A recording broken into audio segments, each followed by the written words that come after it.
20 kun davomida konkurs komissiyasi dokumentlar qabul etdi. Aning natijalari bo'yicha o'tirish uzdi. Әлеге вазифага дәгъва кылучылар икәү, шуларның берсе Рузик Гыйләҗев, сессия барышында икенче бер кандидат Ленар Мәнәпов файдасына үз кандидатурасын алды. Одним из главных стратегических направлений является забота о здоровой жизни и долголетии наших жителей. Для успешной реализации этого направления необходимо решение следующих задач.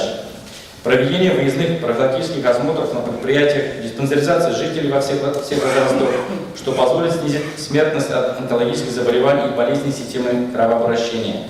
Капитальный ремонт объектов здравоохранения и оснащение их современным оборудованием. Строительство арендного жилья для молодых специалистов. Также важной составляющей, ориентирующей граждан на здоровый образ жизни, является развитие физической культуры и спорта, развитие спортивной инфраструктуры. Ленар Мәнәпов үз чыгышында Нурлатны киләчәктә дә республика күләмендә алга җибәрү юнәлешендә булган планнары белән уртаклашты. Двигаться в верном направлении помогает принятая в районе стратегия 2030, главной целью которой является повышение качества жизни населения Нурлатского района через повышение уровня финансово-экономической самодостаточности Нурлатского муниципального района, создание эффективного межмуниципального взаимодействия, благоприятного инвестиционного климата, высокопроизводительных рабочих мест, а также повышение уровня устройства, качества социальных культурных услуг и эффективной деятельности органов местного самоуправления.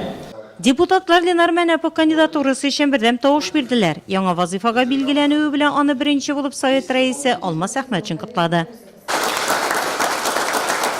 Сессиядә тагын берничә мәсьәлә каралды. Район советының элек кабул ителгән Нурлат муниципаль районы җирле үзидарә органнары аппаратлары штат расписаниеләрен раслау турындагы карарына үзгәрешләр кертү шуларның берсе булса, икенчесе җирле үзидарә органнарында командировкалар белән бәйле чыгымнарны каплау тәртибе турындагы нигезләмәне раслау хакында иде.